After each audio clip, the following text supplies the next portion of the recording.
De France, Medina, plaqué par 3 Agenais. Récupération Jeguet, retourné par ses adversaires sur la ligne médiane. C'est un duel à mort. Quel courage. Et vous avez admiré le petit coup de pied lobant de Motte pour sauter la défense qui monte frénétiquement. Les Biterrois cherchent le contre en défense dans les attaques jeunesse. Alors est-ce que les papis Biterrois vont tenir la distance? Palmier qui détourne, un relais de Martin pour Minaro. Mais sur le regroupement, les Agenais sont plus frais, semble-t-il. Fort, un long coup de pied par-dessus la défense agenaise pour essayer de trouver la touche dans les 22 mètres d'Agen, mais le rebond est favorable à Agen. Et Lavigne récupère cette balle. Renour à la réception qui tape à suivre. Viviès qui dégage en touche. Viviès, toujours astucieux, légèrement en retard cette balle. Il a dégaugé au pied à la manière d'un footballeur. Viviès, homme charnière de cette équipe d'Agen, sûr, solide, plein d'astuces et très inventif, créateur de jeu.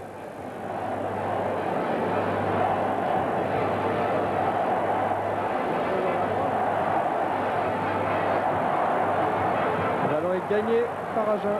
Capot a récupéré cette balle.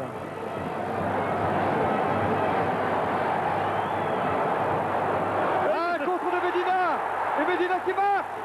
Et c'est de Medina, le seul Biterrois dont je vous disais tout à l'heure qu'il n'a jamais été champion de France, puisque l'an dernier il a été privé de la finale, expulsé qu'il avait été en 8e de finale. C'est la revanche de Medina. Sur une attaque à Genèse, sur balle gagnée à la touche, Delage se lance l'attaque.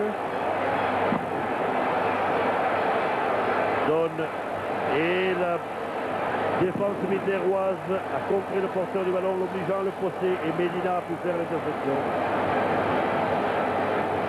La revanche de Medina et la tentative de transformation par Fort.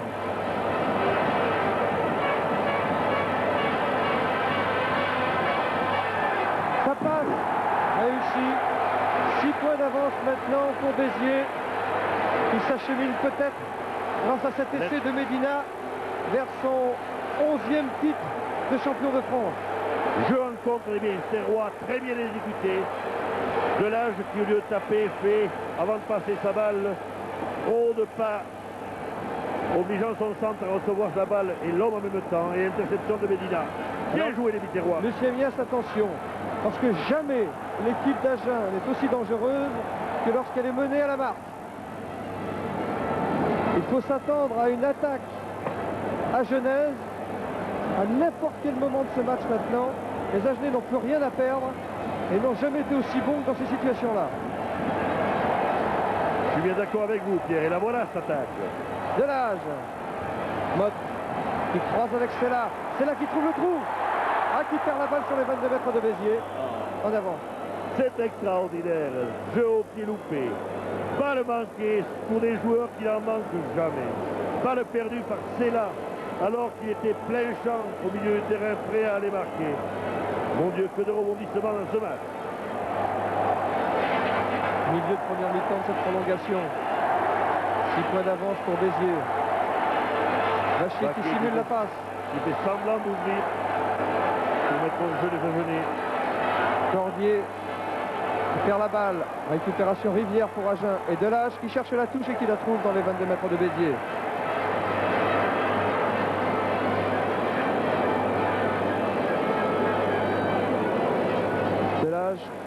Qui vient de trouver cette touche. Bonne occasion pour Agen actuellement. Ils sont dans les 22 mètres biterrois. 3 quarts déployés. Envie d'attaquer certaines des Agenais. La balle est biterroise.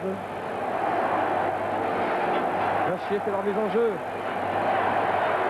Et oui, Pujade a détourné pour Agen. Et M. Hichet estime qu'il y a eu une faute à la touche et accorde une pénalité aux Biterrois. Et voilà qui va soulager Béziers, sous la pression agenaise depuis quelques instants. Un coup de coude que signe M. Hichet face à un adversaire, tandis que Bagnou se relève en boitillant. Le match n'est pas joué. Agen encore va poser des problèmes aux Biterrois par ses lignes arrière. Les avants sont relativement frais, paraissent décidés sur les mêlées ouvertes à sortir les balles.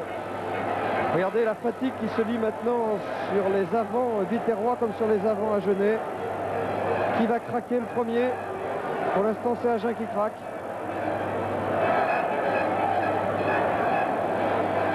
Rivière avec le soutien de Graton, mais il recule les Agenais. N'arrive pas à progresser, franchir la ligne d'avantage. Delbrey a échappé à Minaro. Il n'échappera pas à Wolf, Delbrey. Il refait un point de fixation. Liop qui trouve une belle touche sur la ligne médiane, sur un petit coup de pied rasant du demi-mêlée d'Agen. Coup de pied de sauvetage de Liop, bienvenu, car les Agenais n'étaient pas en avançant, et dans ce cas-là, c'était les Biterrois qui exerçaient la pression. Le match est arrêté parce que Minaro, le talonneur de Béziers, est touché. On appelle le soigneur Georges Soulerol. En principe, lorsqu'il est blessé, il doit quitter le terrain, car vous savez que dans ces prolongations, le temps perdu est parfois un temps de récupération qui est exploité par une équipe avant de terminer la mi-temps, car la fatigue se fait sentir pour tout le monde. Oui, un joueur qui s'échauffe côté Biterrois, c'est Chamaillou. Chamaillou qui a remplacé Lacan lorsque celui-ci n'était pas disponible, notamment au cours des huitièmes de finale retour, des quarts de finale et des demi-finales. Mais à mon avis, si Chamaillou entre sur le terrain, ce sera peut-être pour remplacer Minaro au talonnage, car celui-ci semblait souffrir tout à l'heure. Il est bien figuré actuellement. Là, le gagné par Palmier. Escande, Fort, par-dessus la défense agenaise, bien joué. Fort qui récupère cette balle, avec le soutien de plusieurs Biterrois. Il a fait un avance, me semble-t-il. En avant mêlée.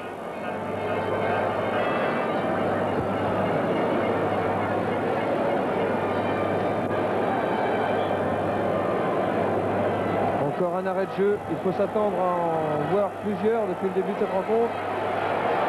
Et Pierre, ces papilles que l'on disait devoir être fatigués en fin de match me paraissent présents encore. Et comme je vous le disais, c'est Minaro, comme je le pressentais. Thibouetti, il a accompagné par Pierre Lacan, son capitaine. C'est Minaro qui va quitter le terrain, remplacé par Chamaillou. Ce Chamaillou numéro 18 que vous allez voir apparaître. Troisième ligne. Et aussi talonneur qui a déjà remplacé Minaro en début de saison quand celui-ci était blessé à cause de fracture. Chamaillou qu'on dit partant de Béziers, mais qui n'est pas encore parti. Et ça fait un joueur frais qui rentre dans le pack biterrois. Un joueur tonique, dynamique, plein d'entrain, qui apporte un 109 au paquet d'avant biterrois. Chamaillou toujours le premier au footing dans les entraînements de Béziers. 10 minutes de jeu dans cette première mi-temps de la prolongation et pénalité sifflée par M. Hichet au bénéfice des Agenais. Hors-jeu dans le troisième ligne biterrois sur cette mêlée. Minaro soutenu par Georges Soulerol qui rejoint maintenant le banc. Les Agenais à la même, un biterrois est venu prendre la balle. Oui, mon ami, bien vu, monsieur l'arbitre. Le biterrois talonné à la main et l'arbitre s'est en fait houspiller, ramène encore les biterrois 10 mètres au-delà. Toujours 6 points d'avance pour Béziers. Encore 4 minutes à jouer dans cette première mi-temps de la prolongation. Et Viviès tente une pénalité des 45 mètres, presque en face des poteaux. Encore un tournant du match, car Viviès doit réussir à tout prix cette pénalité pour redonner l'espoir à son équipe. C'est psychologique ça. Et ça passe. Elle passe, Pierre. 21 à 18. La quatrième pénalité réussie par Viviès depuis le coup d'envoi de cette rencontre. Et la pénalité qui redonne encore l'espoir maintenant aux joueurs d'Agen. Quel match! Encore 3 minutes à jouer dans cette première mi-temps de la prolongation. Et l'incertitude règne toujours. Personne ne saura vous dire si c'est Béziers ou Agen qui va être champion de France.